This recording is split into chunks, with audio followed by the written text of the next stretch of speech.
अद्भुत, अति सुंदर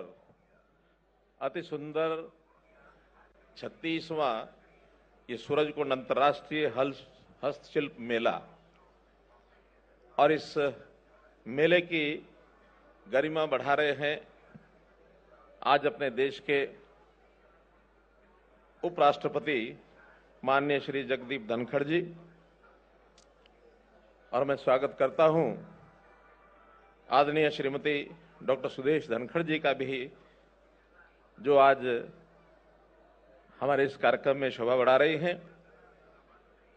साथ ही हरियाणा सरकार के हमारे मंत्री, परिवहन मंत्री श्री मूलचंद शर्मा जी, ग्राम विकास मंत्री श्री देवेंद्र बबली जी, उपस्थित हमारे सभी विधायक बहन श्रीमती सीमा त्रिखा जी, श्री नरेंद्र गुप्ता जी, श्री नयनपाल रावत जी, श्री नीरज शर्मा जी, श्री राजेश नागर जी, हमारे यहाँ पर हरियाणा पर्यटन निगम के अध्यक्ष श्री अरविंद यादव जी,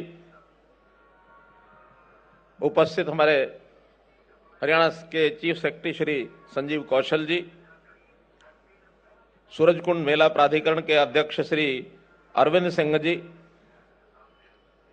विभिन्न देशों से आए सभी गणमान्य राजदूतगण और हमारे नॉर्थ ईस्ट प्रदेशों से तथा पर्यटन विभाग हरियाणा, केंद्रीय पर्यटन, वस्त्र, संस्कृति और विदेशी मामलों के मंत्रालय और सूरजकुंड मेला प्राधिकरण के सभी अधिकारीगण, उपस्थित सभी आज इस मेले का आनंद लेने वाले हमारे श्रोता बंधुगण और देश विदेश से पधारे हुए सभी कलाकार बंधुओं, पत्रकार, छायाकार मित्रों,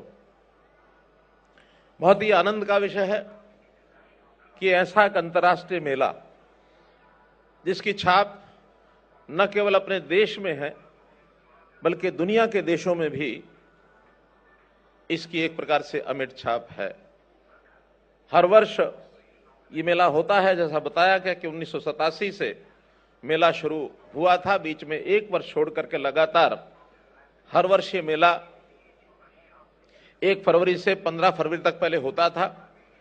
लेकिन कुछ वर्ष पहले हमने विचार किया कि इसमें जो वीकेंड्स हैं वो प्राय 2 बार ही आते हैं, लेकिन शनिवार रविवार वीकेंड्स के ऊपर उपस्थिति बहुत अच्छी होती है, तो इन तिथियों का चयन इस ढंग से किया जाने लगा कि इसमें 3 वीकेंड्स आते हैं। तो इसलिए आज ये 3 तारीख को शुरू हुआ है, 19 फरवरी तक ये मेला अपना ये चलेगा। इस मेले में हर वर्ष की भांति एक सहभागी राष्ट्र होता है और एक थीम स्टेट, इस नाते से भी परंपरा है। लेकिन इस बार सौभाग्य की बात है कि सहभागी राष्ट्र के नाते से इस बार शंघाई कोऑपरेशन ऑर्गेनाइजेशन, जिसमें 20 देशों की भागीदारी है, और ऐसे ही थीम स्टेट के नाते उत्तर पूर्व के जो सभी प्रदेश, जिसमें अरुणाचल प्रदेश, असम, मणिपुर, मेघालय, मिजोरम, नागालैंड, सिक्किम और त्रिपुरा, ये सब शामिल हैं, एक साथ मिलकर के एक ही मंच पर, जैसा हमने ये कार्यक्रम देखा, अभूतपूर्व सामंजस्य, सारे देश की कला को, संस्कृति को एक मंच पर लाके दिखाना। जहां तक विदेशी कलाकार, विदेशों के सहभागिता इसमें होती है, तो हमारा जो वसुधैव कुटुंबकम का एक जो विचार है वो सबको यहां प्रदर्शित होता है। और जब देश के अन्य अन्य प्रांतों की सांस्कृतिक कला और उसका प्रदर्शन होता है, तो एक भारत श्रेष्ठ भारत, इसके हमको दर्शन होते हैं। हमारे देश की विभिन्न बोलियां, भाषाएं, संस्कृति, खान पान, रहन सहन, लेकिन फिर भी अनेकता में एकता, एक भारत श्रेष्ठ भारत, इस प्रकार का ये मेला है।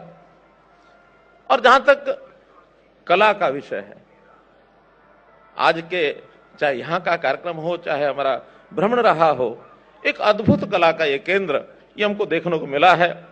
एक विशेष अनुभूति हुई है, मन जो है अंदर से प्रफुल्लित होता है जब इस प्रकार के विषयों में हम आते हैं। कलाकारों की विभिन्न कृतियां भी हमने देखी हैं, बहुत प्रकार के यहाँ बुनकर हैं, शिल्पकार हैं, अपनी अपनी प्रोडक्ट्स बनाते हैं।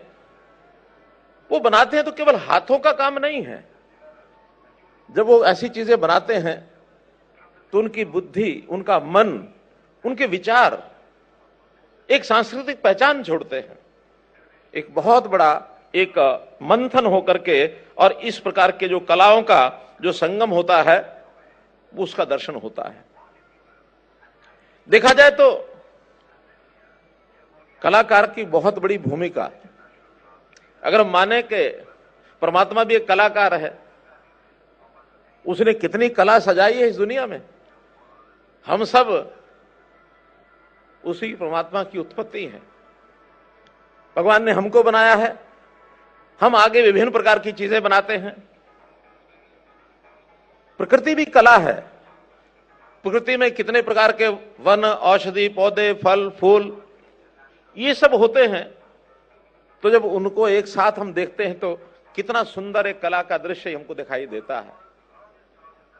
तो प्राकृतिक कला, कृत्रिम कला, लेकिन हर प्रकार की कला के पीछे एक आनंद इस प्रकार का रहता है। और ऐसा जो एक आनंद हम देखते हैं, न केवल मनुष्य बल्कि जीव, हम मकड़ी का जाल देखते हैं, क्या बुद्धि लगाती होगी वो मकड़ी, कैसा जाल बनता है, मकड़ जाल। एक बैया एक पक्षी होता है, वो पक्षी अपना घोंसला जब बनाता है तो उसका घोंसला जो बैया का बनता है, तो बढ़िया से बढ़िया कारीगर भी, मनुष्य भी नहीं बना सकता उसको। इस प्रकार का बैया उस घोंसले को बनाता है। तो ये सब चीजें अद्भुत करने वाली हैं। पिछले दिनों में भीमबेटका की गुफा जाने का मौका मिला। ऐसा माना जाता है कि 30,000 साल पहले की वो कलाएं उसके अंदर प्रदर्शित की गई हैं। अर्थात इतिहास कितना पुराना है इन कलाओं का। हम कितने ही प्राचीन मंदिर हैं, प्राचीन ऐसे स्थान हैं जहां जाकर के इन कलाओं की जो प्रस्तुति वहां दिखती है, वास्तव में एक अद्भुत एक विभूति, अद्भुत एक अनुभूति होती है। तो उस अनुभूति के कारण से मनोरंजन भी रहता है, ज्ञानवर्धन भी होता है। बहुत सी चीजों की अलग अलग स्थान पर, एक स्थान पर देख करके उस अनुभूति के कारण से हम सब प्रसन्न होते हैं। अब जैसे यहां सब कलाएं हमने देखी हैं, उसके अंदर जो प्रोडक्ट बनते हैं, उन प्रोडक्ट को जब हम 15 दिन देखेंगे तो उसके कुछ ना कुछ मूल्य, उसकी कॉस्ट ये लिखी जाती है। और उस मूल्य को देख करके हर कोई अपना एक वस्तु खरीद तो लेता है, लेकिन अगर वास्तव में देखा जाए तो उस वस्तु की मूल्य तो हो सकती है, लेकिन वो जो कला का गुण है वो अमूल्य होता है और वो सब में नहीं आता है। वो किसी को प्राकृतिक तौर पर आता है, जन्म से आता है, कोई सीख जाता है, मां की गोद में सीखता है, जिस जगह पर रहता है उसके वातावरण में सीखता है। ऐतिहासिक कुछ चीजें ऐसी होती हैं, पता भी नहीं लगता कब कौन सीख गया। एक अच्छा गायक, उसका स्वर अच्छा होता है, कब वो गाना सीख गया, तो उसके पीछे भी कई लोगों की भूमिका होती है। तो इस प्रकार से ये जो कला सृजन है, इसको मैं अपनी ओर से प्रणाम करता हूं। और मेरा इतना ही कहना है कि अपनी इस कला को हमेशा संजोए रखें, इसका सृजन करें और आगे इसको बांटें।